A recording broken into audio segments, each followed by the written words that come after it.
totoong kwento ng kababalaghan.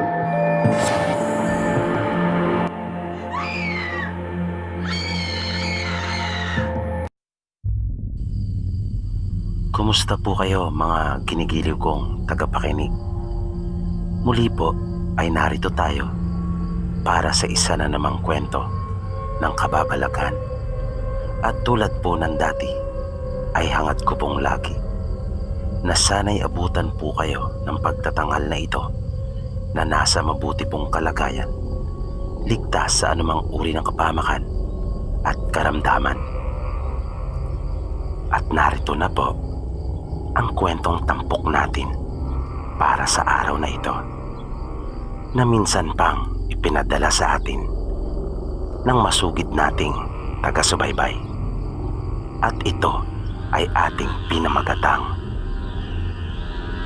Ang prominenteng pamilya ng mga aswang. Halina at atin pong pakinggan. Ang kwentong tampok natin ngayon ay minsan pang hango mula sa tunay na mga pangyayari. Ito ay naganap mahabang panahon na ang nakakalipas. Ayon sa ating masugid na tagapakinig, base sa kanyang lolo, ito ay nangyari noong ika-18 siglo sa bayan ng Cebu. Noong mga panahong iyon ay tahimik pa ang syudad ng Cebu. Maging ang mga karatig bayan nito ay hindi pa gaanong matao. Hindi katulad ngayon. Noong mga panahong ding iyon ay wala pang sasakyan. At mga hayop pa lang ang siyang ginagamit na paraan ng transportasyon. At uso pa ang malayo at ilang araw na lakaran bago makarating sa syudad ng Cebu. Ayon pa sa kanyang lolo, ay talagang balitang-balita ang pangyayaring ito noon. At ito ay kwentong nagpasalin-salin na sa kanilang angkan, ng isa sa kanilang mga kalululuhan na nabuhay noong mga panahon na iyon ay nasaksihan nang iparada sa kalsada at sa plaza ang mga taong sangkot. Ang kwento ay tungkol umano sa 4 na magkakapatid na matapos mamatay ang kanilang ama ay iniwan naman sila ng kanilang ina. Ang pinaka-panganay nila ay lalaki na noong mga panahong iyon ay 17 anyos na at napilitang pumunta sa kanilang parente sa Sugbo upang magtrabaho doon at makiusap na kung maaari ay tumuon na lang sila magkakapatid. Yun na lamang ang kanyang naisip sapagkat wala na siyang nalalamang ibang paraan para buhayin ang kanyang 3 pang mga kapatid. Kaya kanyang binilinan ang sumunod sa kanya na si Inday, na siya na munang magbantay at mag-alaga sa mga nakababata pa nilang kapatid. Si Inday noong mga panahong iyon ay 11 anyos pa lang. Ang sumunod naman sa kanya ay 6 na taon at ang kanilang pinakabunso naman ay 4 na taong gulang pa lamang. Inaruga naman ni Inday ang kanyang mga kapatid. Siya na ang tumayong ama at ina sa mga ito sa loob ng halos 2 linggo. Nang mauubos na ang kanilang inimbak na pagkain, ay nagpasya na rin itong sumunod sa kanilang kuya doon sa Sugbo. Dahil lubhas siyang nag-aalala na baka magutuman sila, kaya kanyang isinama ang 2 kapatid. Nagbaon sila ng mga damit at dinala ang natitira nilang mga pagkain.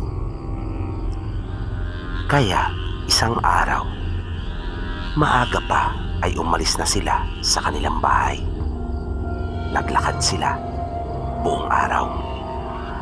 Kung saan sila abutang magkakapatid ng gutom, ay doon sila kumakain. At kung saan din sila abutan ng gabi, ay doon na rin sila nagpapahinga at natutulog. Kung minsan ay may nadadaanan silang baryo at sila ay nakikiinom ng tubig. Minsan naman ay sa mga batis na lamang sila umiinom kapag inaabutan ng uhaw. Ilang araw na silang naglalakad dahil sa malayo talaga. Idagdag pa na may kabagalan ang bunso nilang kapatid na noon ay 4 na taon pa lang. Sa patuloy nilang paglalakad ay nakakita sila ng isang malaking bahay. At sa itsura pa lamang noon ay masasabi na talagang marangya ang kanilang pamumuhay. Nang mapansin sila ng may-ari, ay agad silang tinanong kung taga saan at saan ang kanilang tungo. Nang malaman nito ang kanilang sitwasyon, ay naawa ito kay Inday, lalo na sa kanyang mga nakababatang kapatid. Kaya pinatuloy sila nito at pinakain. Laking pasalamat ni Inday doon sa may-ari ng bahay. Inasikaso sila nito, maging ng kanyang mga tauhan. Gutom na gutom silang magkakapatid. Ang sarap ng kanilang kain dahil sa masasarap ang mga pagkaing inihain sa kanila. Mga isda at karne na masarap ang mga pagkakaluto. Sinamantala nila ang pagkakataon na iyon dahil sa puro kamote lang na kanilang baon ang pinagtitiisa nilang kainin lagi sa daan. Inalok sila na may-ari ng bahay na kung gusto nila ay doon na muna magpalipas ng gabi, sapagkat magdidilim na rin nung mga oras na iyon. Kung kaya pumayag na rin si Inday dahil sa wala na rin naman siyang iba pang pagpipilian. Nagpasalamat siya sa kabutihang ipinakita sa kanila noong may-ari. Matapos makapagpahingang sandali ay inihatid na sila sa silid na kanilang tutulugan. Masayang masaya ang kanyang mga kapatid. At sinabi pa sa kanyang ang babait daw ng mga tao doon sa bahay. At masasarap pa ang mga pagkain inihanda sa kanila. Tanging ngiti lang ang isinagot ni Inday sa kanyang mga kapatid. At niyaya niya na silang matulog. Nang nasa kalagitnaan na ng pagtulog si Inday, ay bigla siyang nagising sapagkat naiihi siya. Bumangon si Inday at kanyang hinanap ang palikuran. Paglabas niya ng kanilang silid ay hindi pa niya malaman kung saan siya pupunta, sa kanyang kaliwa ba o sa kanan. Dahil sa malaki ang bahay at hindi naman niya kabisado iyon. Naisip niyang sa gawin niyang kaliwa pumunta. Nakarating siya sa kusina at may nakita siyang pinto sa gilid noon. Kung kaya naisip niyang iyon na marahil ang kanilang palikuran. Dahan-dahan siyang lumapit at binuksan iyon. Iniwasan niyang lumika ng anumang ingay. Ayaw niya kasing makaistorbo dahil sa nakakahiya. Pagbukas niya sa pinto ay nagulat siya sa kanyang nakita. Hindi siya maaaring magkamali. Ulo iyon na nasa malaking garapon. Bagaman hindi iyon nakaharap sa kinalalagyan niya, ay sigurado siya na ulo iyon ng isang tao. Muntik pa nga siyang mapasigaw sa sobrang pagkabigla. Buti na lamang at kanya pang napigilan ang sarili. Biglang lumakas ang kabog ng kanyang dibdib Takot na takot si Inday. Nanilisan ang maliit na silid na iyon. Maluha-luha siya habang naglalakad na palayo mula roon. At mabilis na niyang tinungo ang kwarto kung saan naroon ang kanyang dalawang kapatid. Kahit na nanginginig ay sinikap niyang wag pa rin lumika ng anumang ingay. Hindi na talaga maganda ang kanyang nararamdaman. Alam niyang nasa panganib silang tatlo. At nang makapasok na siya sa silid, ay agad niyang nilapitan ang mga kapatid at pilit niyang ginising ang mga ito. Subalit, umuungo lang dahil sa himbing ng pagkakatulog. Dala na rin marahil ng sobrang pagod sa haba ng kanilang paglalakad at sa sobrang kabusugan. Pero patuloy niya silang niyuyugyug. Ngunit ayaw talaga nilang magising. Ilang sandali pa ay may narinig na siyang mga yabag na papunta sa kanilang kinaroroonan. Napalingon si Inday doon sa pinanggalingan ng mga may hinang yabag na iyon. At naramdaman niyang papalapit na ng papalapit iyon. Kung kaya, wala na siyang nagawa pa, kundi iwan na muna ang mga kapatid at iligtas ang kanyang sarili. Naisip niyang kanya silang babalikan at hihingi na muna siya ng tulong. Kaya, sinikap niyang buksan ang bintana at doon siya dumaan. Nagmadali siyang makalayo mula doon sa malaking bahay. Narinig pa niyang nagkagulo doon at hinahanap siya. Kung kaya, umakyat na muna siya sa malaking puno at nagtago sa mayabong na dahon noon. Ilang sandali pa ay narinig na rin niya ang pagsigaw ng kanyang mga kapatid. Kinabahan na ng gusto si Inday. Lupa siyang nag-alala para sa kanila. Di nagtagal ay hindi na niya narinig pa ang boses ng kanyang mga kapatid at tanging boses na lamang ng mga taong naroon. Nagkupli siyang mabuti sa itaas ng puno nang biglang nanlaki ang kanyang mga mata nang makita ang mga kapatid na inilalabas na sa bahay na parang mga baboy. Gustong-gusto niya silang tulungan at lapitan. Ngunit nalalaman niyang mapapahamak din siya. At napakabilis ng mga pangyayari.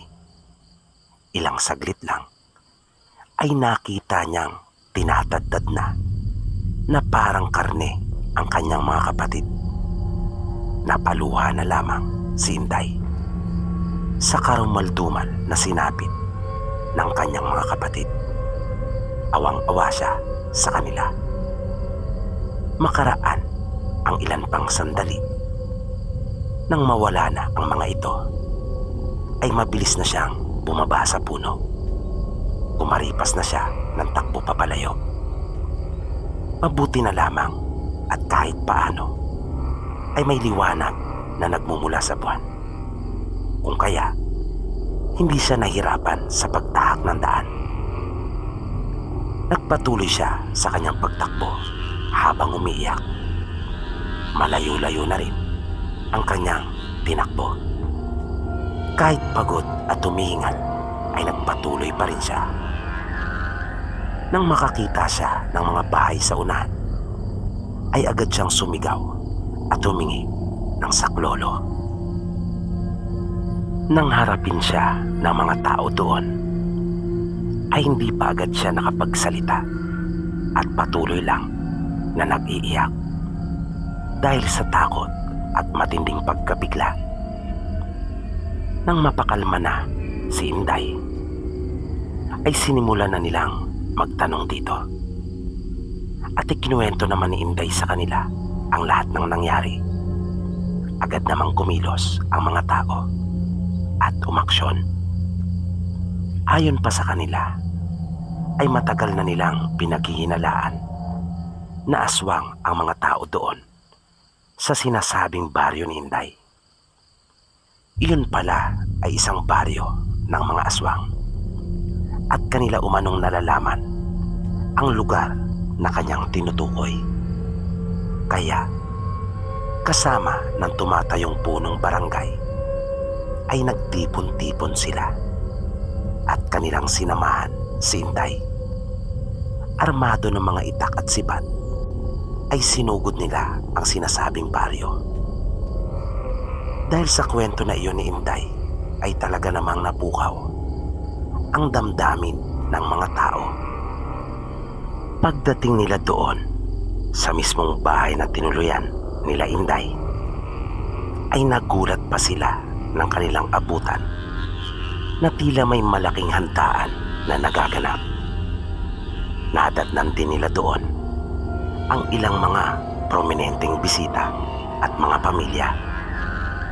Nagkakatipon ang mga ito sa isang mahabang mesa. Bukod sa ilang putahing nakahain na, ay marami pa silang mga niluluto at nakasalang.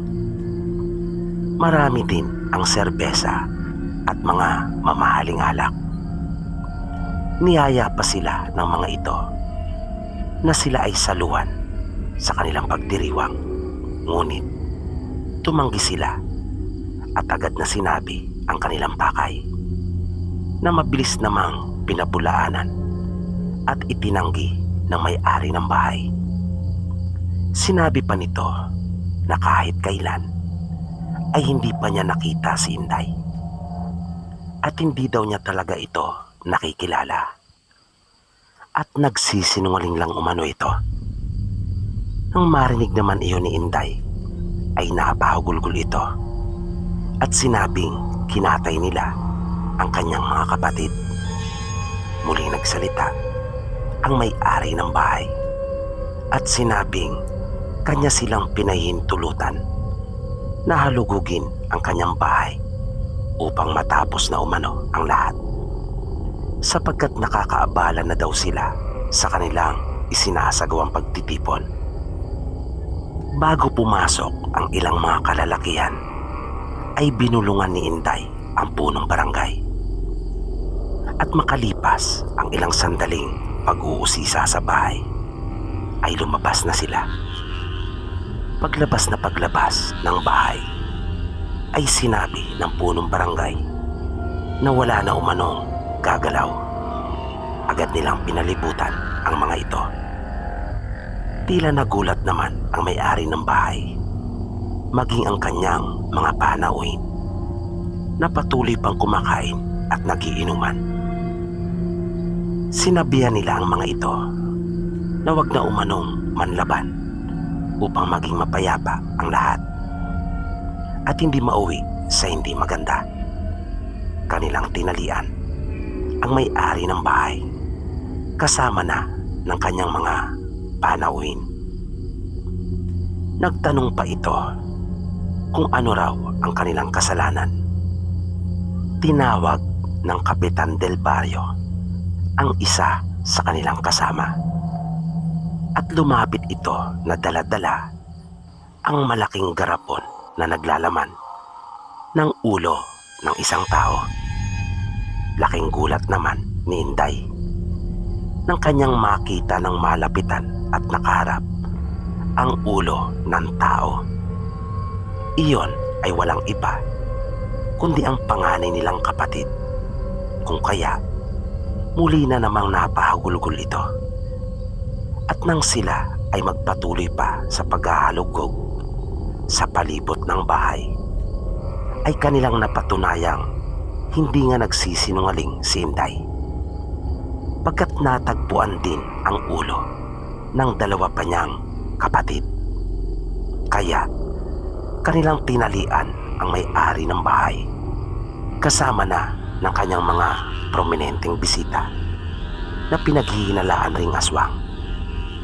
Mahigit sa 20 katao sila, at matapos na matalian silang lahat ay nilagyan pa ng karatula na may nakasulat na aswang kami at inilibot sa mga bayan. Di matapos-tapos naman ang pagpapasalamat ni Inday sa lahat ng taong tumulong sa kanya dahil sa nabigyan ng hustisya ang sinapit ng kanyang mga kapatid. Hanggang dito na lang po muna, Sir Bibi, at magbabahagi na lang ako muli. Marami pong salamat. Ang inyo pong masugid na tagapakinig, Joanne. At dito po nagtatapos ang kwentong itinampok natin para sa araw na ito. Muli, sana po ay inyong nagustuhan at naway patuloy nyo pang subaybayan ang mga susunod pa po nating kwento dito lamang sa Mga Totoong Kwento ng Kababalagan. At bago po tayo tuloy ang magwakas, ay bibigyan dan po muli natin ang ilang mga pagbati sa mga masusugid nating taga-subaybay. Binabati po natin sila Jonathan Abainsa, Joker Not, Lady Sparrow Taurus, Mabel Pelayo, Jordan Evan, Rosmen Quaresma, Dan April Lariba, Shasta Sharp, RD Daria, Lee Iliarina, Ronda Jaquis, Karen Mendoza, Dino Pastor, Maria Fe Divierte, Jay Bukis, Amelita Nicor, ako si Bleeder Imba, Wine Emotions, Evelyn Garcia, Sweet Lady Centeno, Junard Magnifico, Bash Mea, Don Ledesma, Miss Minchin, Kilabot King, Mary Asilar, Teresita Cerone, John May Pacturanan, Vincent Miranda, Kudal Nancy, Josephine Barrientos, Vana Tonok, John Riniel Sakate, Chito Laudit, Marina Gonzales, Mary Grace Rizaldo, Divina Decuaten, Mary Jane Gonzaga, Ayan 702, Matt Caden, Mangi Formanes, Lance B, Mabel Key, Quinilyn Hakulo, Robina Dairo, Ana Ortega, Jonah Cadano Bisario, Nish TV, Raisin Aparte, Jaymar Villarmino, Mary Chris Nicolas, Erlina Kokjin Magnuson, Jonel Esler, Presbyteros Rose, Rose Concepcion, Miriam Maron Catao, Ronege de la Cruz, Jerry Ortines, May Miller, Evelyn Oreta, Aisa Sidantes, John Abats, Misuki Kawabata, Dina Flores, Kent Barrel, Helen Ruiz, Josephine Siguenza, Jenica Montemayor Smith, Soldier Angel, Samel Bisabal, Aleida Salas, Bonsai ng Sapian, Lynn Balionado, May Patagan, Rowena Diaz Velasco, Cheryl Reyes, Lady Blue Rose, Mona Diaz, Vanessa Apilat Galia, 18 miles away, Marco de los Santos, Agnes Jimenez, Rexis Lumagot. Binabati din po natin ang lahat na patuloy na nakikinig sa ating mga kwento. Gayon din sa ating mga silent listeners, sa mga kababayan nating OFW at Marino sa buong mundo. Mabuhay po kayong lahat. Maraming salamat po at hanggang sa muli.